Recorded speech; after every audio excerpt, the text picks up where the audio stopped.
დღეს ალასკაზე დონალდ ტრამპისა და ვლადიმერ პუტინის პირისპირი შეხვედრა გაიმართება. შეხვედრა ადგილობრივი დროით 11 საათსა და 30 წუთზე, თბილისის დროით კი 23 საათსა და 30 წუთზე დაიწყება. ტრამპი პუტინს მიიღებს ელმენდორფ რიჩარდსონის სამხედრო ბაზაზე, რომელიც ანკორიჯში მდებარეობს, ალასკის ყველაზე დიდ ქალაქში. როგორც გუშინ რუსეთის პრეზიდენტის თანაშემწე იური უშაკოვმა განაცხადა, ჯერ პუტინი და ტრამპი პირისპირ შეხვდებიან, შემდეგ კი დელეგაციის მონაწილეობით ფორმატში 5-5-ზე. რუსეთის დელეგაციაში შედიან უშაკოვი, საგარეო საქმეთა მინისტრი სერგეი ლავროვი, თავდაცვის მინისტრი ანდრეი ბელოუსოვი, ფინანსთა მინისტრი ანტონ სილუანოვი და პრეზიდენტის სპეციალური წარმომადგენელი კირილ დმიტრიევი. როიტერმა თეთრი სახლის მონაცემებზე დაყრდნობით ასევე გამოაქვეყნა ტრამპთან ერთად ალასკაში მყოფი ამერიკული დელეგაციის შემადგენლობა. მოლაპარაკებებს დაესწრებიან სახელმწიფო მდივანი მარკო რუბიო, ვაჭრობის მდივანი ჰოვარდ ლანტიკი, ცენტრალური სადაზვერვო სააგენტოს დირექტორი ჯონ რედკლიფი, ფინანსთა მინისტრი სკოტ ბესენტი, ტრამპის სპეციალური წარმომადგენელი სტივ ვიტკოფი, თეთრი სახლის პრეზმდივანი კეროლაინ ლივიტი, თეთრი სახლის ადმინისტრაციის უფროსი სუზი უაილსი და მისი მოადგილე დენ სკავინო. მოსალოდნელია, რომ ტრამპი და პუტინის შეხვედრის დაწყებამდე ჟურნალისტებს რამდენიმე სიტყვას ეტყვიან, ხოლო მისი დასრულების შემდეგ ერთობლივ პრესკონფერენციას გამართავენ. რუსეთის საგარეო საქმეთა მინისტრმა სერგეი ლავროვმა თავი შეიკავა შეფასებისგან, თუ რამდენად არის წარმატების შანსი რუსეთისა და ამერიკის შეერთებული შტატების პრეზიდენტების მოლაპარაკებებისთვის ალასკაზე. ლავროვის თქმით, უკვე ბევრი გაკეთდა ამერიკის შეერთებული შტატების პრეზიდენტის სპეციალური წარგზავნილის უიტკოფის ვიზიტების ფარგლებში რუსეთში. კრემლის სპიკერმა პესკოვმა კი განაცხადა, რომ ალასკის სამიტის შემდეგ დოკუმენტების ხელმოწერა სავარაუდოდ არ მოხდება. მან დაამატა, რომ შედეგი ცნობილი გახდება პრესკონფერენციის დროს.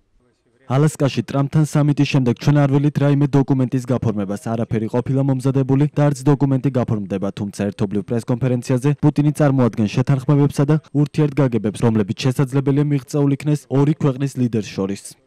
ვიდრე ტრამპი და პუტინი ერთმანეთ შეხვდებიან, ამერიკის შეერთებული შტატების პრეზიდენტი ბელორუსის პრეზიდენტს ალექსანდრ ლუკაშენკოს ესაუბრა. შესანიშნავი საუბარი მქონდა ბელორუსის უაღრესად პატივცემულ პრეზიდენტთან ალექსანდრე ლუკაშენკოსთან. ზარის მიზანი იყო მისთვის მადლიერების გამოხატვა 16 პატიმრის გათავისუფლებისთვის. ასევე ვსაუბრობთ კიდევ 1300 პატიმრის გათავისუფლებაზე. ჩვენი საუბარი ძალიან ნაყოფიერი იყო. განვიხილეთ მრავალი თემა, მათ შორის პრეზიდენტ პუტინის ვიზიტი ალასკაზე. მოუთმენლად ველი პრეზიდენტ ლუკაშენკოსთან მომავალში შეხვედრას. გმადლობთ ამ საკითხისადმი თქვენი ყურადღებისთვის. წერს ტრამპი საკუთარ სოციალურ ქსელში.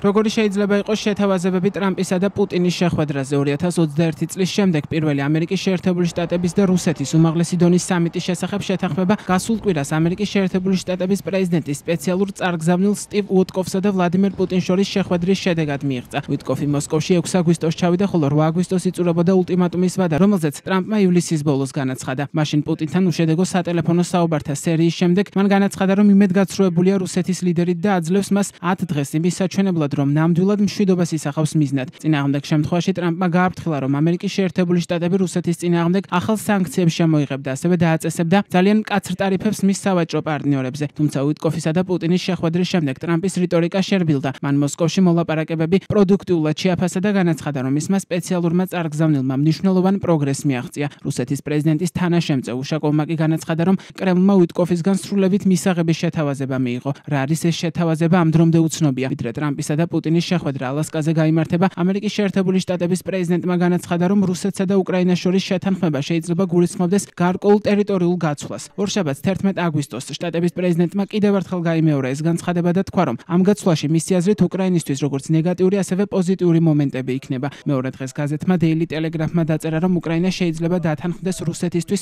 უკვე ოკუპირებული ტერიტორიების გადაცემას, რაც ნიშნავს, რომ მას ფაქტობრივი კონტროლი მიეცემა ოკუპირებულ რაიონებზე დონეცკის, ლუგანსკის, ზაპოროჟიესა და ხერსონის ოლქებში, ასევე ანექსირებულ ყირიმზე. უკრაინის პრეზიდენტმა ვოლოდიმირ ზელენსკიმ კომენტარი გააკეთა Daily Telegraph-ის სტატიაზე და თქვა, რომ კიევი არ დათანხმდება გარიგებას, რომელიც ქვეყნის აღმოსავლეთიდან ჯარების გაყვანას მოითხოვს, რადგან ეს უკრაინას რეგიონში ფართო თავდაცვითი ხაზის გარეშე დატოვებდა და გააადვილებდა რუსეთისთვის მომავალში ქვეყნის სიღრმეში წინსვლას. ტერიტორიულ საკითხებზე ზელენსკის თქმით შეიძლება საუბარი მხოლოდ ცეცხლის შეწყვეტის და უკრაინის მიერ უსაფრთხოების გარანტიების მიღების შემდეგ.